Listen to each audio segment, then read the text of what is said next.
Place where it comes natural to network, collaborate and ask your neighbors for input. Where your ideas are allowed to grow and expand. And what if this place was packed with thousands of people just like you, eager to share, eager to learn? A place where people reach out across all borders to move things forward, faster.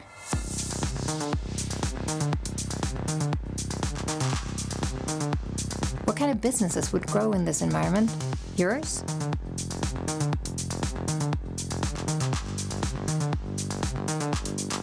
Wouldn't it be cool if one of Europe's highest-ranking universities was sort of integrated in the whole thing? And if there was this showcase residential district just around the corner? What kind of innovations would be brought to life in such a place? What kind of progress could we expect? Now, what if you came here? Wouldn't that be brilliant? Wonderful. A big and warm welcome to this Jubilee lunch once again. And it's great to have all of you here, and it's great also to welcome anyone who's following on the stream to take part of this amazing event, where we will take the chance to celebrate the city of Linköping that was awarded Rising Innovative City of Europe within the iCapital Awards, and of course also take the opportunity of celebrating Linköping Science Park that has its 40th anniversary this year. So we're going to talk a lot about innovation today and celebrate what makes an innovative city and an innovative science park. And I've been with the Science Park for 10 years, so it's kind of a celebration for me too. And I'm very happy about the Triple Helix collaboration. The city and the university and the business community working close together to achieve such amazing innovations that we have done here in Linköping.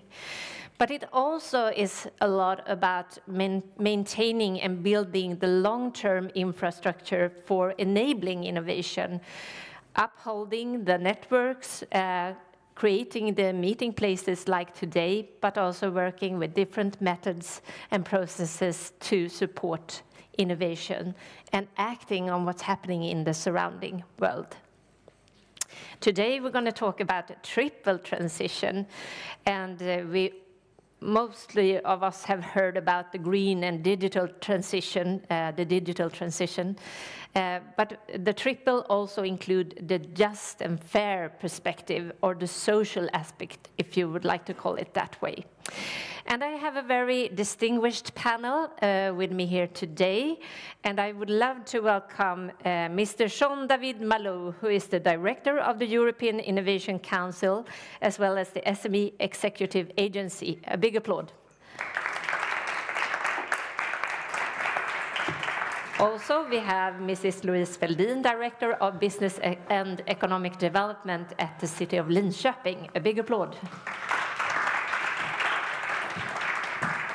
We will need to sit close together in the sofas today. Yes, it will be very cozy. We also have Mr. Jan-Ingvar Jönsson, Director of Linköping University. Welcome up on stage.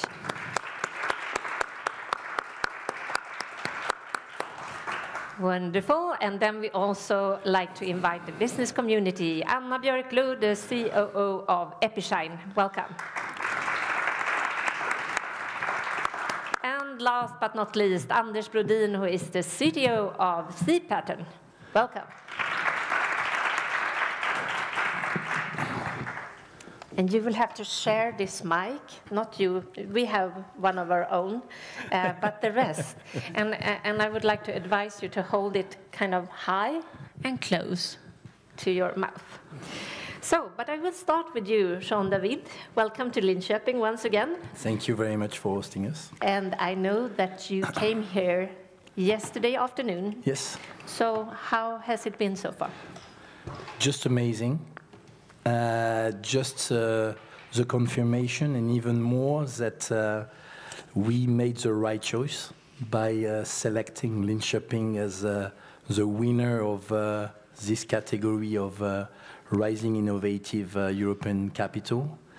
We had the opportunity to see in reality what we have initially discovered in the application in relation with all the work which is done now for several years between the various actors of the innovation ecosystem to tackle a number of the severe challenges that almost all cities in Europe are facing, notably regarding energy, waste management, circularity.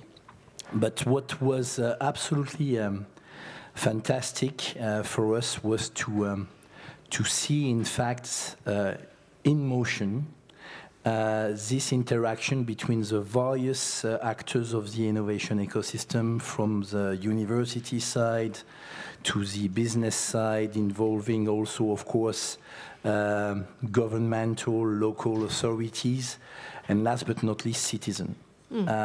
So it's, you have the feeling, you know, in these cities that everybody is targeting the same goals, that everybody is part of the same vision, and this is why it works. So, wonderful. So the I visit think we everyone made looks very happy when you're talking here on stage. We feel very proud. And you are with the European Innovation Council as well as the SME Executive Agency.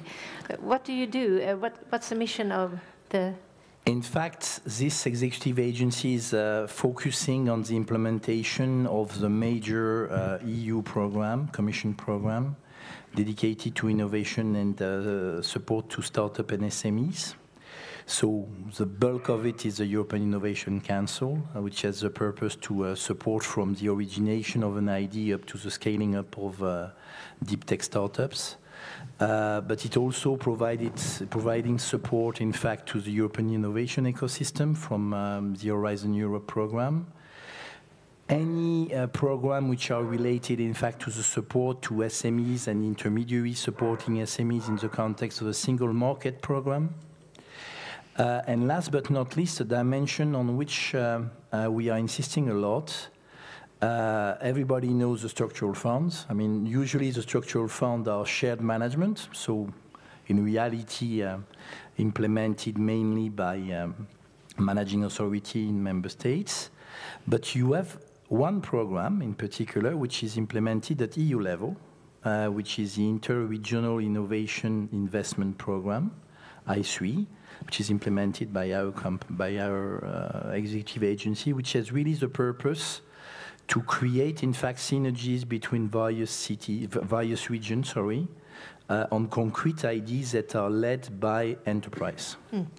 And a perfect illustration of it, and I will stop on this, is the initiative that we launched last year, which is called the Regional Innovation Valley, where we have merged, in fact, two programs, one from Horizon, European Innovation Ecosystem, and this program from ERDF, in order to help, in fact, regions and their enterprise to implement a number of projects that are fitting with policy priorities of the Union and, of course, interest of development of these regions.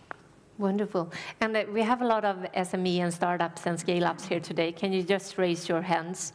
So they would love to talk to you during the Swedish fika that we will have later on. I already talked with some. Wonderful. Great, great. But you also mentioned, of course, the regional innovation valleys and also the importance of the cities driving change. Yes. Why is that important, and why do you award the cities being innovative cities in Europe? Why is it important? We think that cities and, if you allow me, metropolis also, because you have to take into account this dimension, is the right level to tackle the main challenges we are confronted with in terms of implementation. I'm not talking about policy orientation. I mean, policy orientation is obviously at the level of state and certainly also at the level of regions. But in terms of implementation, when you can indeed put this into motion, it's typically at the level of cities and metropolis. And this is where we thought with this award that it would be a great idea to put under the spotlight the great initiatives that are emerging in a number of cities in Europe, the rising one and the big ones, because it would have been unfair to put in competition like we did at the beginning, by the way, but we are learning by doing the cities like Stockholm and Linköping, if you want to stay in Sweden. But nevertheless, to highlight, in fact, the great success stories that are happening in these cities, especially in the challenges we are confronted with. I mean, you were mentioning in your introduction the transition. We are all following the green transition, the digital transition.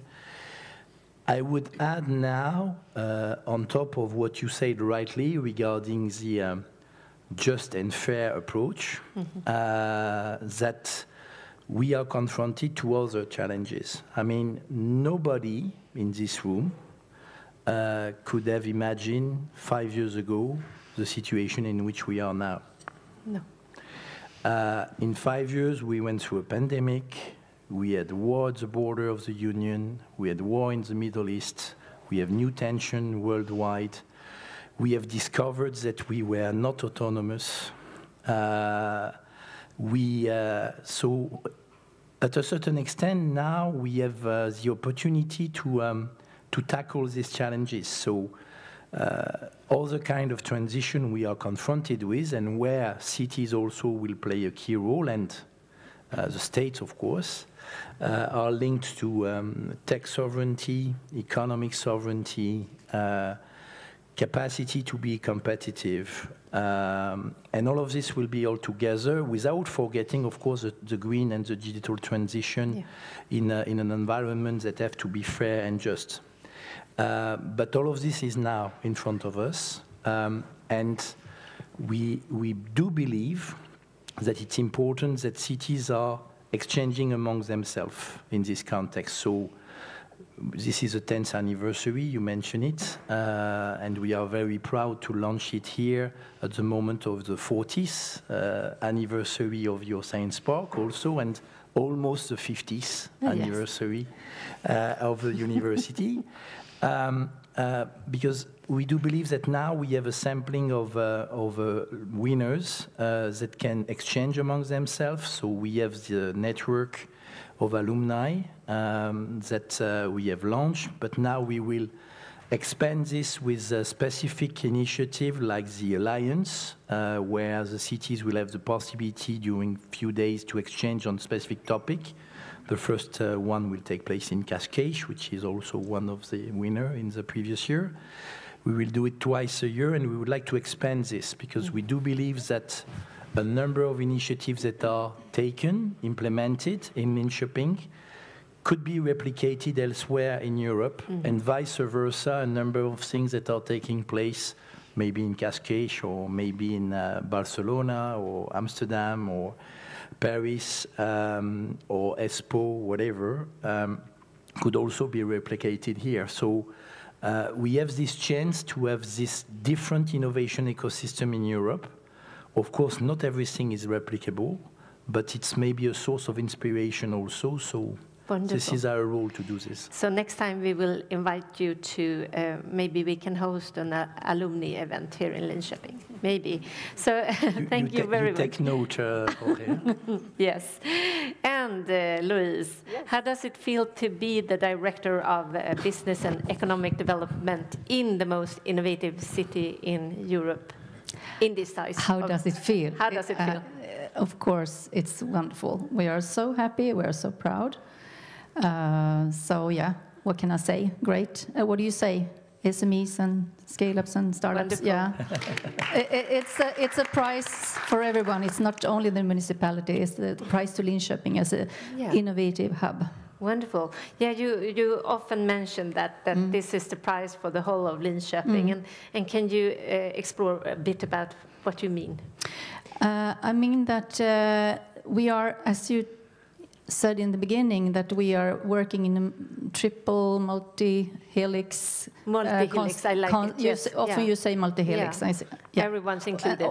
Sometimes in bilateral as well. But anyway, we cooperate in partnerships to solve the challenges of tomorrow. I mean, with academia, of course, with other cities, with the business community, civil society, and so on.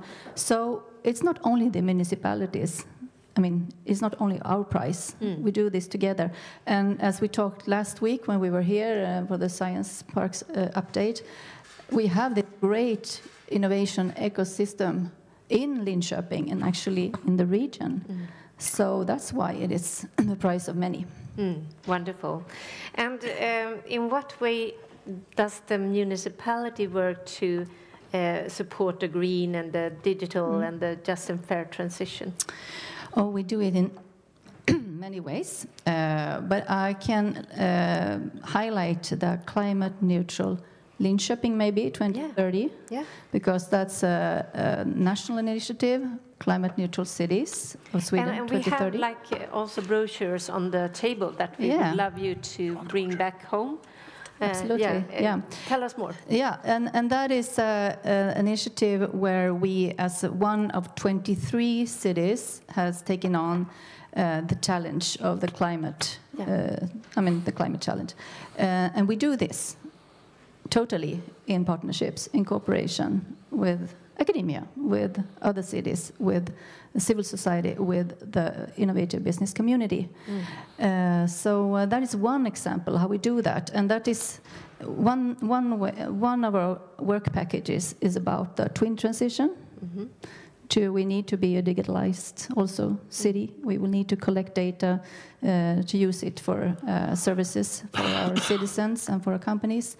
But we also have this just transition perspective in it as well. That everyone has to. We have to ensure that everyone is contributing and is part of this. Otherwise, it wouldn't work. So very important to the sense of belonging, the sense that you can contribute, but also when you talk about data collection, that we have just and fair data so that it's representative for the society. That's true. Yeah, so there's many different perspectives. When you now have this wonderful award in your hands, what do you plan to make out of it? A lot, of course. It's only 3 months since we won, so we haven't really seen all the positive effects yet, but we anticipate them. We have actually launched an organization to take care of the momentum. This is a great momentum we have now as a winner, as one of Europe's most innovative cities. And we need to take care of that momentum. So it has to do with enhancing partnerships, increase collaboration with other European cities, but also, of course, use this in our communication, use the prize. And that's also something I encourage everyone in the room. Use the prize, use it when you recruit new, maybe, At my colleagues. table, they were asking for an executive summary with the logo so that they could send it to their... You can talk with Claes over there. He's on top of this. Wonderful, wonderful. So absolutely, use it now in our communication, and of course also use the prizes to enhance and accelerate our own innovative processes within the core administrations that we Wonderful. have. So when we sit here in this sofa in 10 years and look back to 2024, what have we done? this was the breaking point. When we got this award, then this happened. Since you talked to a director of economic development, I need to say that I hope that we have enhanced also on the structural level our cooperation with the innovative business community, because as a municipality we are very used to cooperate with academia. There are some structural and cultural hinders within the municipality to cooperate with the business community. Maybe you know about that, some of you in the room. And I hope that we have a structure for that, and that we have tore that barrier down. Yeah, let's use this momentum. More test beds, I think. Wonderful. Thank you so much. And the brochure that you have on the tables, they are about using the city as a test bed. Yes, and also that's a part of climate neutral Linköping 2030. It's actually within that program where we have those test bed checks. Wonderful. Thank you so much. So let's move over to the rector of the university. And I could start by congratulating you too for being part of the prize, but also early congratulations for turning 50 next year. So together we are 100 years. Indeed. Yeah, but also congratulations for being the top 2 universities on a global scale. Linköping University has had 5 decades of amazing successes. What do you think have been critical to get this position or reach this? Well, first of all, I should say that I think I'm very happy for the city of Linköping to receive this award. It's really built on a fantastic collaboration between the academia, our university, the city, the region, and the science park. And I think it's a very good example. And I told you during lunch that I've been actually working on 2 continents, 3 countries, 3 universities in Sweden. And really, what I feel about Linköping University is the innovative capacity, and that innovation is kind of the DNA. We have a new vision that in English is the courage to think freely and innovate. So we actually have innovation, innovate in the vision. So I think when we started soon 50 years ago, we needed to think, how is our university going to make a difference, and how are we going to challenge the big ones, Lund, Uppsala. So we can't repeat what they have done. We need to do something new. And we decided to work in a different organization where we have much more multidisciplinary thoughts and ideas and so on, and we need to level up when it comes to the full innovation landscape, from idea to proof of concept, and build together capacities and structures and processes that take care of that. And of course, the technical faculty has been the engine in this, but I do see it from all different type of faculties as well. So I really think that we needed to carefully think about how are we going to be a different university than the most established one. And I think we have been very successful. Yeah, and I love this new vision. Me too. Yeah, and sometimes when I translate it, I say to think the unthinkable and do the undoable. Yeah. So that was actually my first idea about this. That was the first idea. And then I was a physicist who told me, you know, there are things that you can't do differently because there's something called laws of physics. So I said, thank you very much. Okay, let's innovate. Okay, wonderful. And how will you stay young as a 50-year-old university? Sorry, what's that? How will you stay young as a 50-year-old? That's a challenge, of course, because that was also the reason that I took up this commission as the new vice-chancellor, because I had the feeling that although we have it in the DNA to be innovative, to work over borders, to work together with municipalities and regions and so on, I felt that we have become a bit comfortable. We are leaning back a bit, and we stopped. So we really need to find the incentives and everything new. And as a vice-chancellor, I need to have the courage to find our profile areas and the strategy to build on excellence and etc. And I also think that the strongest asset we have is really the future capacity building to bring new type of educational programs. So we need to be brave and starting new things. Wonderful. And can you just tell us a little bit about the strength areas of the university today?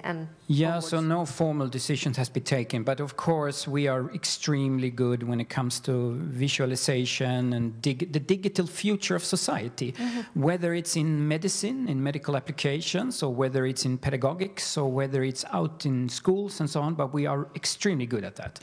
Another area where I would say that we are top in Europe and top of the world is in material science.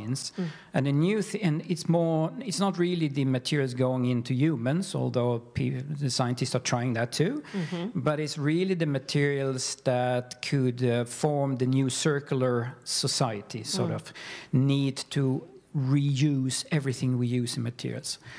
The third area is life science technologies, because we have a faculty of medicine. We should be able to deliver a lot in life science, but the strongest we have today is new innovative technologies to bring into patients. And the fourth area is really a very, very broad area, which is focusing on societal transformations, whether it's migration or whether it's ethnicity, whether it's bringing in groups into higher education that are not used to it, etc., etc. So those are our 4 profile areas for the coming 5 years. And your view on the triple transition, how can the university contribute to that?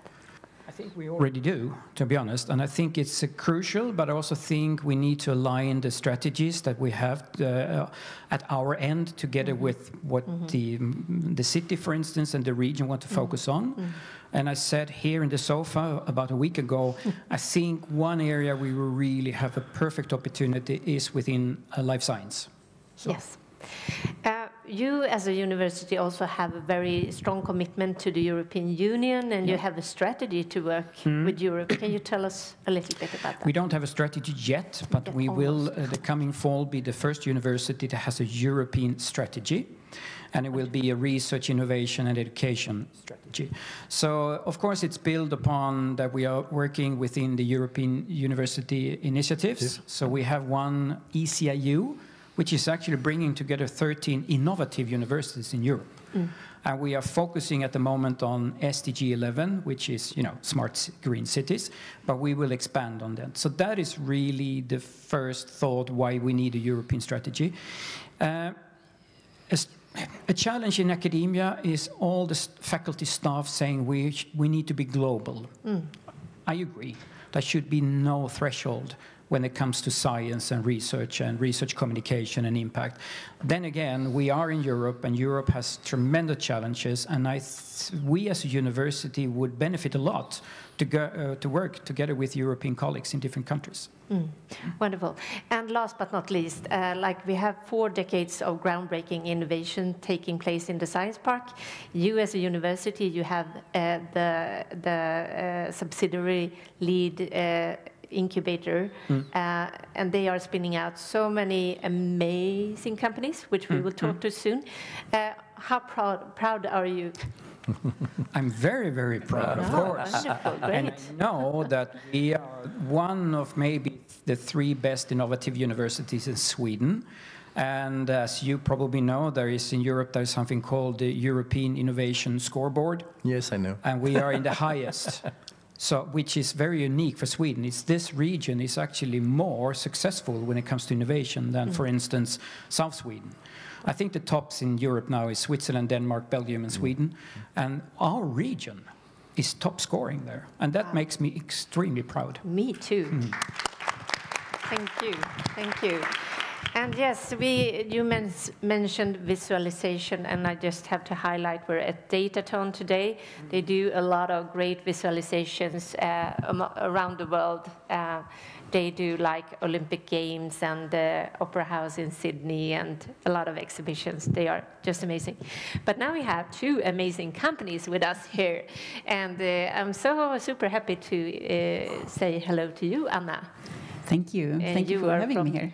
EpiShine, and you do organic solar cells. But tell us a little bit about yourself and about EpiShine.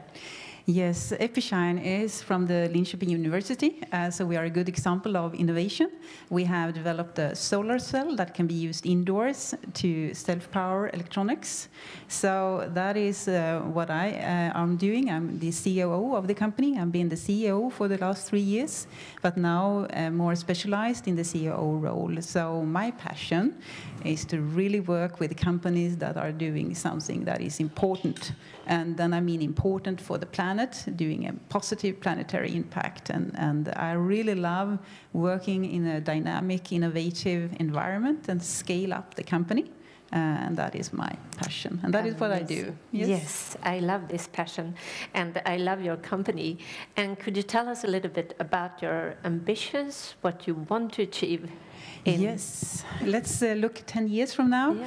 I really see a really interesting technology shift because if you take the European Union, 40% of our total energy consumption is related to buildings, and to use the energy we have in a smart way, it will be very, very crucial coming years, because our energy supply is not covering our increasing demand. So we have to do something related to the buildings. And to automate and optimize the environment in the buildings, you need a lot of electronic devices like sensors. And all these smart AI companies and software companies, you still need hardware. I know that. You need to pick the data somewhere, so you need to have some kind of hardware. So usually you charge this with using disposable batteries. And the European Union has a project and has estimated that we will discard 78 millions of disposable batteries per day in 2025, and that is next year. Wow. So something really needs to happen. I don't know if you have kids, but I have kids, and they are playing, TV games. I don't know how often you are changing disposable batteries in the remote controls. So you can really feel the pain sometimes that the batteries is just lasting for. Yeah, they say one or 2 years, but really, I don't know if they stay that long. So really, we need to do something, because only 50% of the batteries are recycled, and the rest is ending up in the garbage. And that is a huge, if we take this multiple innovation, it's important for the environment, but also important for any other dimensions to really make this shift in technology. And that will happen sooner or later. Yes. And what will be critical for you in order to achieve those goals? Well, at first we need brave customers, because all technology shifts need to be led by somebody, and some big companies need to pave the way in new technology. So we need brave customers, but we also need brave investors, because ramping up a hardware company has 3 phases. And starting as a startup company, I think Linköping Science Park and LEED are super good examples on how to support a really new early companies.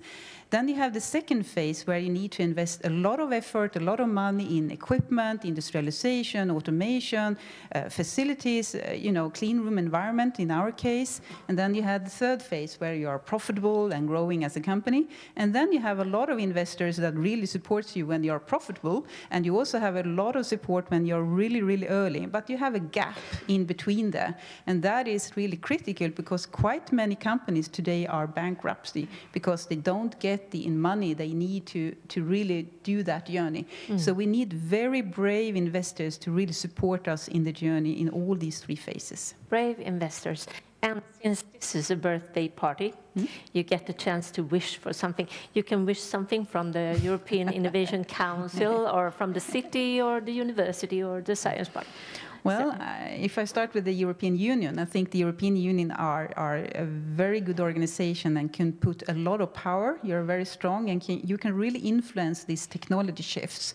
And I know that you're already discussing a legislation towards disposable batteries, and that legislation can really make a difference, forcing companies developing products without disposable batteries. So my wish list there is regulate all the bad solutions and encourage sustainable, future-proof solutions. And that is my wish. Also, being braver in investing money. I know that you have the EIC, for example, in the scale-up, but you need a lot more money there. Yes, a lot more money. You have to open your purse. Yes. Sorry. Yes. Yes. So there is a long wish list from a local point of view. I think you're doing an excellent work in the Science Park and LEED, supporting companies, and also support in the scale-up phase is on my wish list. And we actually have people moving to Sweden just to start working at EpiShine. And then we talk about the whole infrastructure of creating workplaces for the fiancé, or places to live, and make Linköping as attractive to move into. That is also very important for us. Wonderful. We have a guide here to the insider's guide to moving in and living in Sweden. You want that one? Yes. You can have that one. Yes. It's a birthday party. Yeah. So thank you very much, Anna. And Anders, you are the CTO at CPaton. Can you tell us about CPaton and about yourself, please? Sure. That's a big question. So my passion is really about deep tech, and deep tech that can solve difficult problems. So I've been since 2016, I've been fortunate enough to just focus on designing different tools that help us towards solving the climate issues. So it's been sensors for understanding the ocean better, or my last venture, CPaton, which is about smart turbines that will get more efficient energy out of hydropower plants. So what CPaton does is we have a plug-and-play solution that you can install after a hydropower plant. And that one gives a boost in energy production. Without using more water, we can get up to 10% more electricity. And the reason we can get these numbers is that we use an AI software-based tool that continuously monitors the flow of water and optimizes the placement of turbines. So this way, to combine new AI tools with traditional, really old-time hydrokinetic turbines is very new. And this is an easy way to get more out of the existing infrastructure. Wonderful. Sounds like a very good and innovative solution. And I know that you are in the middle of a process, including the European Innovation Council. Flirt. Can you tell us more about that? Yeah, exactly. There's something called the EIAC Accelerator, and we have been one of 3 Swedish companies that were selected by Vinnova to apply directly to the final stage. So we've been working now day and night since Christmas time to finalize the application in a good way. And did you send it? We're sending it next week. Okay. And so I'm going back and reread it again. You just took some time off for lunch and just having a bit of a conversation here with but because this is super important for us, because and it's back to the financing. If we can get this additional grants in the financing, we could really accelerate and get to producing green energy much faster at scale. And what would that mean for society? What are the benefits? We're aiming towards helping EU reach the net zero 2050. So, there's a lot of, the prediction is double the hydropower, and I don't think we should build double as much new hydropower when there's so much low-hanging fruit in just refurbishing the old ones, putting smart technology in line with the existing hydropower plants. So I think this could be a really good opportunity to get the most of the installed infrastructure and help us reach net zero of the carbon. Yeah. And besides winning this position at the accelerator, what would you wish for? What do you need in terms of help? First of all, we've been super happy with the support we get so far. We feel that the university, the Linköping City, the Science Park, everyone has come around and helped us, and we got the climate checks, and we've been working with Tekniska Verken to test our solutions in real life. So, and we're actually right now in the process of doing the next step also with a bigger installation with Tekniska Verken. So I think we just want you to continue as you do. You are already the most innovative city, so just keep up the good work. What's the next step? Okay, wonderful. Thank you so much, Anders. And before rounding up, I just want a few words from each and every one of you, thinking about when we look back in 10 years' time, what have happened that have made us even more innovative than we are already today when we got this award? What should be our ambitions for the next decade? You can start, Anders. Thank you. Easy question. Easy question. Thank you. I think the key to this is collaboration. We open much more arenas where we can meet, share ideas, find ways to collaborate, test with customers, and be open. We touched briefly on open innovation as the most important but difficult issue, and I think we need to figure out a way to be more open with ideas and but still keeping the IP rights, which is of course very difficult. Great. So a scaled test bed, a city as a test bed. Yes, that would be a really good solution. Good. Anna? Yes, I have more or less the same answer. I think collaboration is very important. We talked previously about the regional flagship initiatives, and I think the mega challenges we need to solve together, because no single actor can solve the big problems themselves. So we need to find arenas to find solutions where we can collaborate in many different aspects. That I think we need to improve to succeed the coming 10 years. Wonderful. And I would wish for brave politicians and business leaders to pave the way.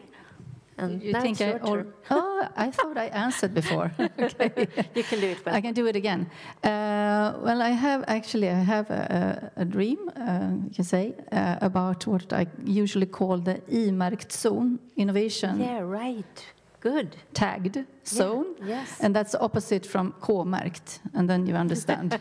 Yeah. We Swedes understand it. Yeah, it's not only like the city as a test bed. You can also, I think you should also, within these borders, even if they're virtual, experiment with policy. I mean, policy regulation, innovation within policy and regulations. Regelverksinnovation. Yes. In Swedish. That is one dream I have, and I think Linköping should be that city in Sweden. And sometimes we call it the regulatory sandboxes or the innovation policy labs and so on and so on. Yeah, there are many of them, but if you can say a bigger part of the city should be the inmärkta zonen. Yes. And Jean David. In 10 years' when time... When you come to Linköping in 10 years' time? In 10 years' time, I hope I will feel the same feelings that we are experiencing today, which would be already a great achievement. Certainly with a number of challenges that you have identified, resolved, and where maybe also on your side you have learned from other parts of Europe, and you have spread some of your good stories to other parts of Europe. My dream, you know, working for the European Commission, is to turn into reality what is the European Union motto. I mean, we are forgetting it often, but our motto is united in diversity. We are diverse. I mean, Linköping cannot be compared with other towns, but it's one of the assets of the Union. So, great. Let's cherish that. And what do you say, Jan-Ingvar? So, could I say two things? Yes, you can. So the first thing is that 10 years from now, I hope that this region has established itself as one of the innovative, developing regions of Europe. So talents come here, they stay. Companies come here and they realize that we have a lot of competence and capacity building here. So they don't buy our companies only, they stay here. So, and you will always tell different regions, look at Linköping. we are having the next workshop there. So thank you so much, everyone. And you will have to get to choose one book, and you already had one, but you can have another one. We are not only a science park, we also write books. And we've written one about community, the sense of belonging and the sense of community. We have written one about scale-ups and what they need to stay in Sweden and Europe and scale here. And also one about the invisible participation behind the entrepreneur, like the family taking part but never is being rewarded, maybe.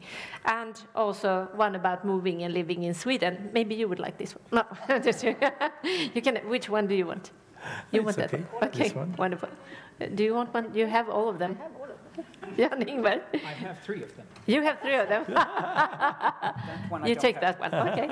Anders, which one would you like? You can have any one.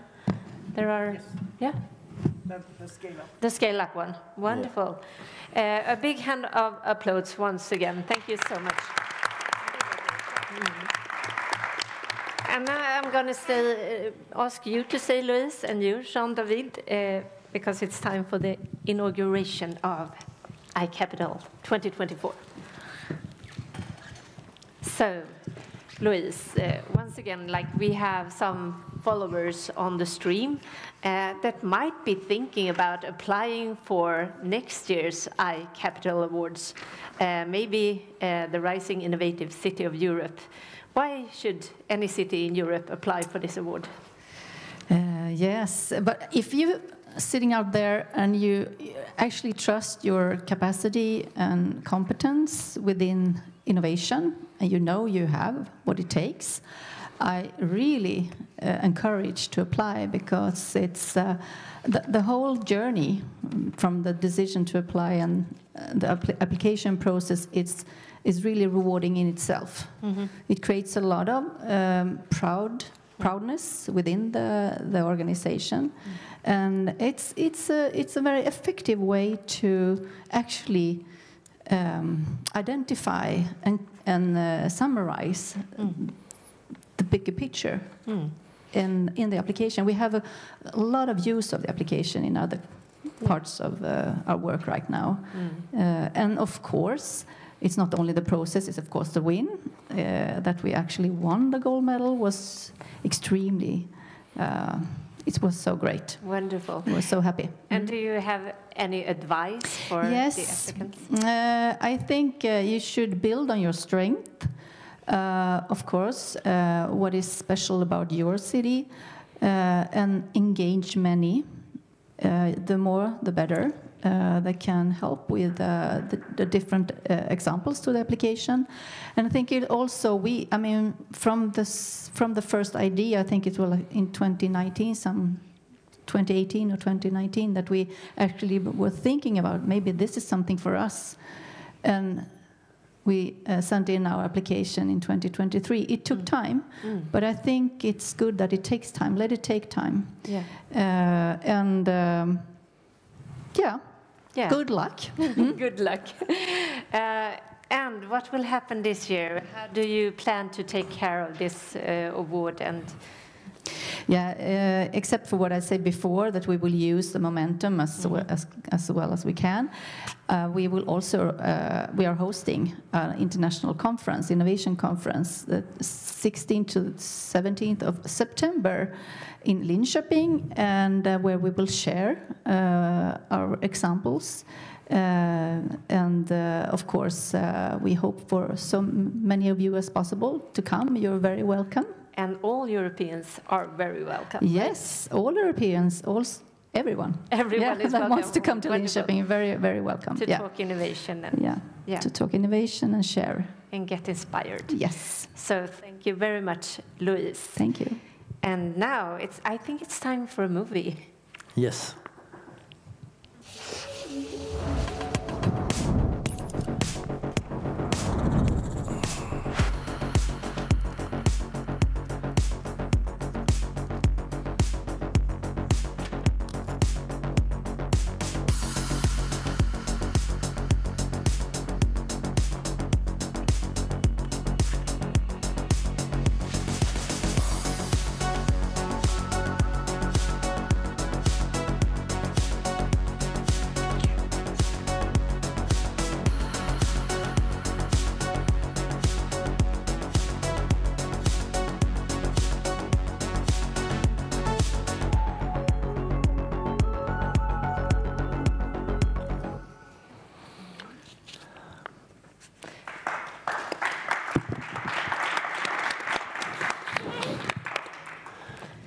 Tell us what will happen in 2024.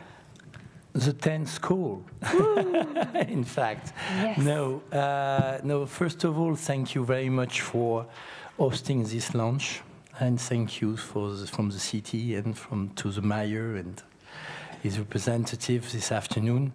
Allow me, first of all, to convey warm words from our commissioner, Commissioner Ivanova, who gave you the prize in Marseille.